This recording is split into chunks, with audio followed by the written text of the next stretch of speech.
हर रोज एक नई कहानी देखने के लिए चैनल को सब्सक्राइब करें और बेल आइकन दबाना ना भूलें। रमा अपनी बेटी सोनिया को समझाते हुए कहती है, बेटा तू अपने ससुराल में जाएगी ना तो सबका अच्छे से ध्यान रखियो। तू उनका ध्यान रखेगी तभी तो वो भी तेरा ध्यान रखेंगे। और ऐसा कुछ भी मत करियो कि वो तेरी वजह से मुझे सुनना पड़े। हाँ माँ, आप यही बात मुझे बचपन से सिखा रही हो। अब तो मेरे दिमाग में अच्छे से चिपक गई है कि मुझे अपने ससुराल में जाकर क्या करना है, सास ससुर के साथ कैसे रहना है, पति के साथ कैसे रहना है, सब पता है मुझे। और आप एक ही बात को रोज समझाने क्यों लग जाती हो? अरे रोज रोज समझाने से बात बदल थोड़े ना जाएगी। बेटा मैंने तुझे अकेले ही बड़ा किया है, सारी जिम्मेदारियां मैंने अकेले ही पूरी की है। तुझे एक ही बात इतनी बार समझा रही हूँ, वो तेरे भले के लिए तो समझा रही है ना। इसमें इतना चिढ़ क्यों रही है तू? माँ मैं चिढ़ नहीं रही हूँ, मैं बस इतना बोलना चाहती हूँ कि अपनी बेटी पर यकीन रखिए। कभी ऐसा कुछ नहीं होगा कि आपको लोगों की बातें सुननी पड़े।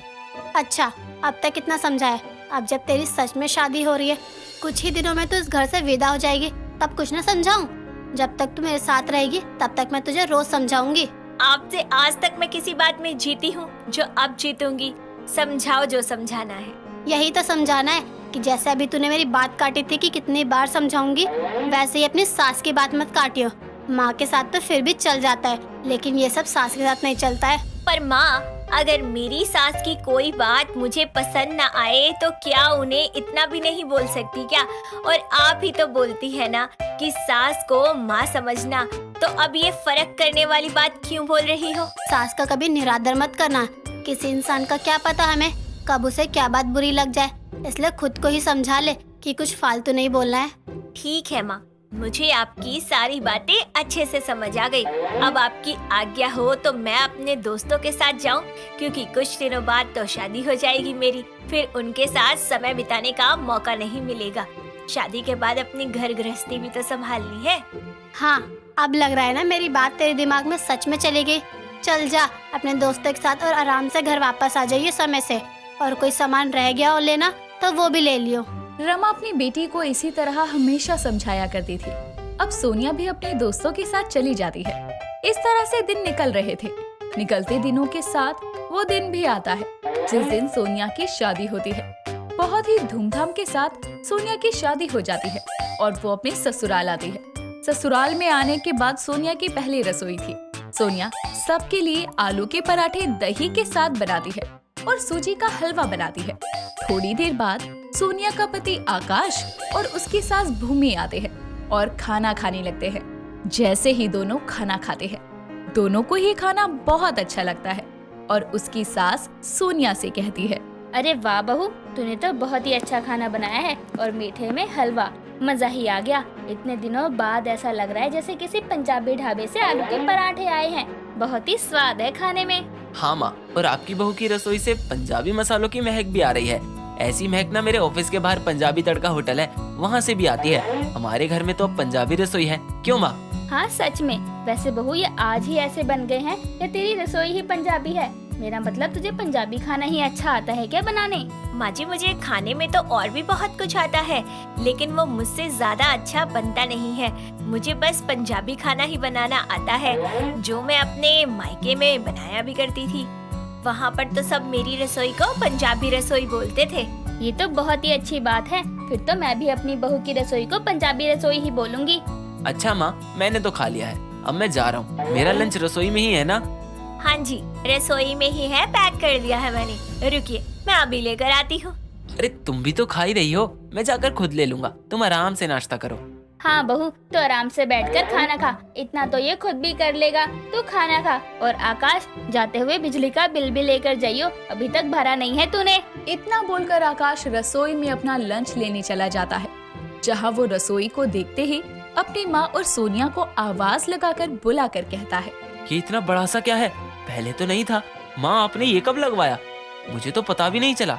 ये तो मुझे भी नहीं पता है। बहू के आने से पहले तो नहीं था। बहू तू लाई है क्या? माँ जी, ये मखाना है, इसमें ना लस्सी बनती है और मुझे बहुत अच्छी लस्सी बनानी आती है, तो मैंने सोचा कि आप सबको भी पिला दूं। मेरे ये रखने से आप सभी को कोई परेशानी तो नहीं होगी ना?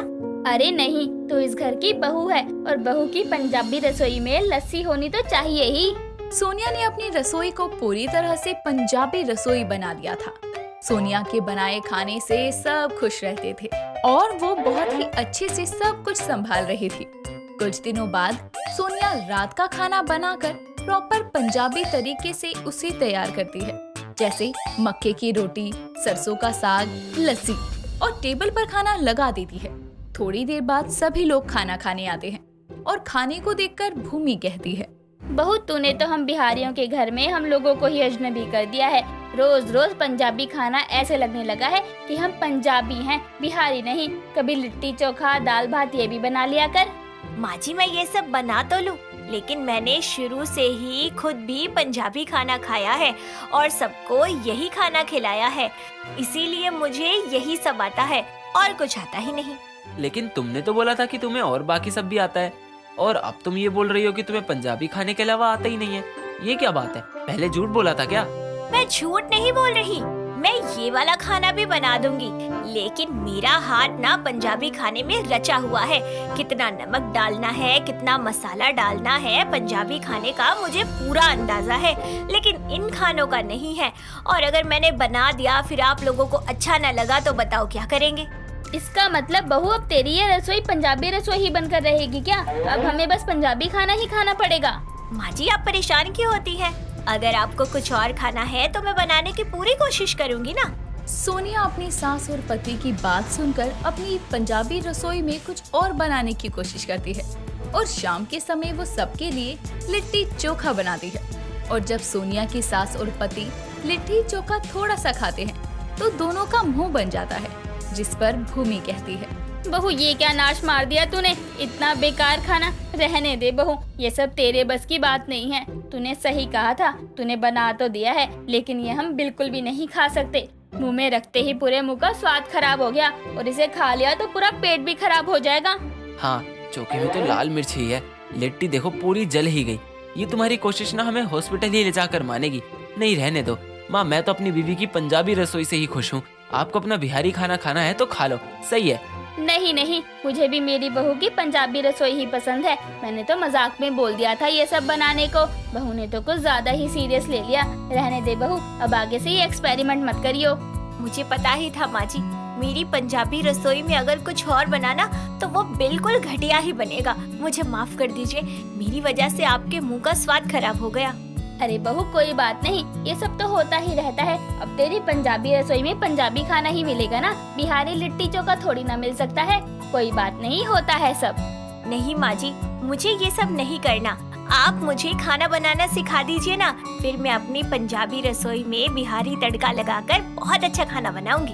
अरे वाह, अब जब तू खुद सामने से बोल रही है तो क्यों नहीं, लेकिन हमें तेरी पंजाबी रसोई भी बहुत पसंद है। सोनिया अपनी सास से और तरीके का खाना बनाना भी सीख लेती है और अपनी पंजाबी अंदाज में उस खाने का स्वाद और बढ़ाती रहती है। उसे ऐसे देखकर उसके घर वाले भी बहुत खुश थे। और तो और भूमि की बहू की पंजाबी रसोई के तो पूरे मोहल्ले में चर्चे होने लगे थे। अनीता अहमदाबाद शहर में अपने बेटे अंश और अपनी बहू मालती के साथ रहा करती थी। अनीता का स्वभाव वैसे तो बहुत अच्छा था, लेकिन वो जहाँ भी पैसे देखती वहीं फिसल जाती। फिर उसके अलावा उसे कुछ दिखाई नहीं देता। एक दिन अनीता सुबह सुबह मंदिर से आकर अपने सभी घर वालों को जोर जोर से आवाज लगाकर बुलाती है और अपनी सास की आवाज सुनकर उसकी बहू मालती वहां आकर बोलती है, क्या हुआ माँ जी, आप इतने जोर जोर से आवाज क्यों दे रही हैं? सुबह सुबह के टाइम सब सो रहे होंगे। तो क्या हुआ बहू, सुबह सोने के लिए थोड़ी जागने के लिए होती है। और मैं अपने घर में अपने घर वालों को आवाज दे रही हूँ, इसमें पड़ोसियों का क्या जाता है।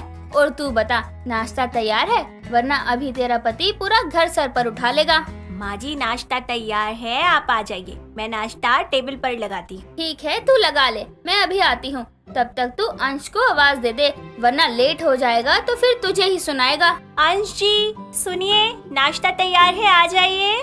पहले तुम ऊपर आओ यार, मुझे कपड़े नहीं मिल रहे हैं, लेट हो रहा है मुझे। मालती कमरे में आकर अंश को कपड़े देकर बोलती है, ये रहे आपके कपड़े, रेडी हो जाइए और फटाफट से नीचे आ जाइए। ओके, तुम ना हो तो मेरा क्या होगा? थोड़ी देर बाद सभी एक साथ बैठकर नाश्ता करते हैं और अंश अपने ऑफिस के लिए निकल जाता है और मालती अपने घर के सारे काम खत्म करके अपनी सास के कमरे में जाकर बोलती है। माँ जी, मुझे पता है आज भी आप जब बच्चों को देखती हैं तो आपको आपके घर का खालीपन महसूस होता है। आप आज भी उस बात को भूल नहीं पाई है, इसलिए आप रोज सुबह शर्मा जी के पोते से मिलने जाती हैं। मुझे माफ कर दीजिए माँ जी, मैं चाहकर भी आपका ये खालीपन नहीं भर सकती। नहीं बहू, इसमें तेरी कोई गलती नहीं है और ना ही ये सब किसी के हाथ में है। कोई बात नहीं, तू जा थोड़ा आराम कर ले। इतना कहकर अनीता अपनी बहू के जाने के बाद आंखें बंद करके सोचने लगती है। बहू की बात सही है, उस बात को मैं आज तक नहीं भूली, क्योंकि मेरी वो भूल भूलने लायक ही नहीं है। काश मैंने वो लालच और गलती ना की होती तो आज जो खुशी किसी और के घर में है वो मेरे घर में होती। अगर बहू को मेरी इस गलती का पता चल गया तो वो मुझे कभी माफ नहीं कर पाएगी, क्योंकि मेरी गलती ही कभी माफ करने लायक नहीं है। आखिर अनीता अपनी किस गलती की बात कर रही है? कौन सी ऐसी बात है जो अनीता को अंदर ही अंदर खाए जा रही है? जानने के लिए चलिए थोड़ा पीछे चलते हैं। अनीता अपनी बहू मालती को बिल्कुल अपनी बेटी जितना प्यार करती थी और मालती की माँ बनने की खुशखबरी ने उन दोनों का रिश्ता और भी मजबूत कर दिया था। अनीता को अपने जीवन में कोई कमी नहीं थी। अच्छा बेटा बहू पाकर उसका परिवार सुखी था, लेकिन फिर भी वो कहते हैं ना, विनाश काले विपरीत बुद्धि। अनीता के साथ भी कुछ ऐसा ही था। वो दिल की बहुत साफ और अच्छी औरत थी, लेकिन जब भी जहाँ भी उसे पैसे दिखते तो उसकी आंखें वहीं बंद हो जाती और उसे कुछ और दिखाई नहीं देता। ऐसे ही एक दिन अनीता के घर में उसकी बहू की गोद भराई का फंक्शन हो रहा होता है। घर में मेहमानों की भीड़ लगी होती है। तभी वहाँ अनीता की सबसे पक्की दोस्त रवीना आती है।